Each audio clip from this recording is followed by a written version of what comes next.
사람들이 예수님 앞으로 아이들을 데리고 왔습니다. 당시 유대인들은 회당에서 랍비들에게 축복을 받는 풍속이 있었고 자녀들을 축복할 때 그 머리 위에 손을 얹었습니다.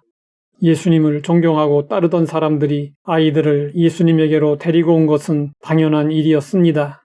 그런데 제자들이 아이들을 데려오는 일로 사람들을 꾸짖었습니다. 제자들은 사람들이 예수님을 한시도 내버려 두지 않는다고 생각해서 그리했을 것입니다.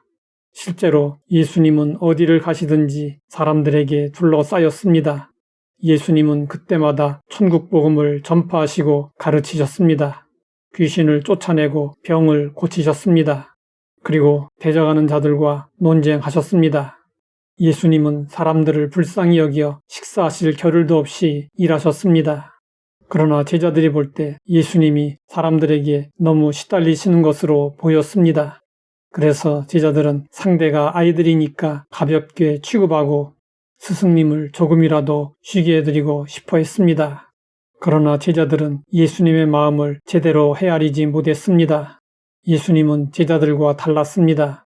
예수님은 어린아이들을 귀하게 여기시고 사랑하셨습니다. 지금은 어린아이들이 존중되고 있지만 당시에는 그렇지 않았습니다. 성경을 보면 사람의 수를 셀 때 여자와 아이들은 제외되었습니다. 오병이어 기적 기사만 해도 여자와 어린아이 빼고 남자 어른만 5,000명이라고 소개되었습니다. 아이들을 경시하고 귀찮은 존재로 여긴 것은 고대 사회의 특징이었습니다. 제자들의 태도에 이러한 문화가 그대로 반영되어 있었습니다. 예수님은 제자들의 행동을 보시고 분이 여기셨습니다. 예수님은 어린아이들을 불러 가까이 하시고 말씀하셨습니다. 어린아이들이 내게 오는 것을 용납하고 금하지 말라. 하나님의 나라가 이런 자의 것이니라. 예수님의 이 말씀은 어린아이의 성품이 곧 하나님 나라 시민의 성품이라는 뜻입니다. 아이들은 오만하지 않고 겸손합니다.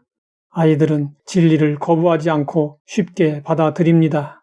마음을 열고 기꺼이 배우려고 합니다. 또 어린아이들은 하나님에 대한 거룩한 두려움을 가지고 있습니다. 그래서 잘 믿고 잘 따릅니다. 어린아이는 자신이 혼자서는 무력하다는 것을 알고 있습니다. 그래서 부모에게 전적으로 의존합니다. 하나님에게도 마찬가지입니다. 이러한 요소들이 아이들이 지니고 있는 하나님 나라 시민의 성품입니다. 나이가 들수록 회심자의 수가 점점 줄어듭니다. 그 이유는 나이가 들수록 마음이 굳어지기 때문입니다.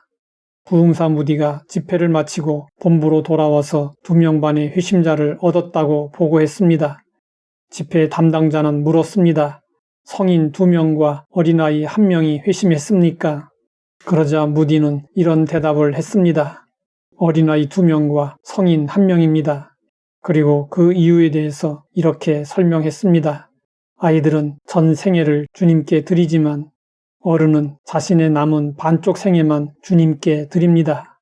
그렇다면 어른들뿐 아니라 어린아이들도 전도해야 합니다. 어린아이들의 마음은 백지와 같습니다. 어린아이의 마음은 순수합니다. 그러므로 어린 시절에 형성된 신앙은 쉽게 사라지지 않습니다. 어릴 때 주님을 영접한 사람은 잠시 교회를 떠나 방황할 수는 있어도 언젠가 다시 돌아옵니다. 가뭄이 계속되자 어느 교회에서 특별 기도회를 가졌습니다. 한 아이가 엄마를 따라가면서 우산을 챙겼습니다.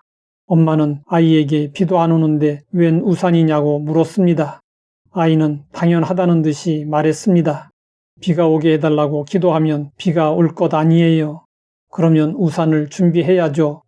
어른들은 아이들을 가르치려고만 합니다. 그러나 때로는 배워야 할 경우도 있습니다. 하나님의 나라에서 누가 주인이 될 것인지 알려주신 예수님은 하나님의 나라에 들어갈 수 없는 사람이 누구인지도 말씀하셨습니다. 누구든지 하나님의 나라를 어린아이와 같이 받아들이지 않는 자는 결단코 거기 들어가지 못하리라. 결단코는 하나님의 나라에 들어가는 기준의 엄격함을 보여주는 것입니다. 그 조건은 어린아이와 같이 하나님의 나라를 받아들이는 것입니다. 받아들인다는 말은 환영한다, 영접한다는 뜻입니다. 전폭적인 신뢰 속에서 하나님의 나라를 받아들이고 인정하는 것입니다. 하나님의 나라는 이런 사람들에게 주어지게 됩니다. 하나님 아버지, 누구에게 하나님의 나라가 주어지는지 알게 하시니 감사합니다. 어린아이와 같은 마음으로 하나님의 나라를 얻을 수 있게 하옵소서. 예수님의 이름으로 기도드립니다.